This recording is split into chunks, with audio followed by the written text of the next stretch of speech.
Hello, ఎక్కడున్నావు? ఇంట్లో?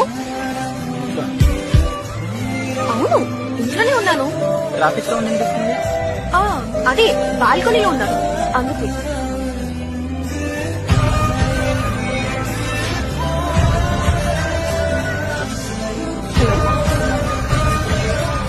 Hello, అవును, ఇంటికి నువ్వెక్కడున్నావు? ఇంట్లో.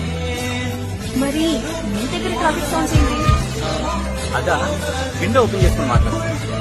నువ్వు నా దగ్గర నేను రాస్తున్నావా? నువ్వు నా దగ్గర ఏమైనా అబద్ధం? లేదు, అయినా నేనెందుకు అబద్ధం చెప్తాను? మరి నేను ఏం దాయట్లేదు. సరే, ఉంటాను.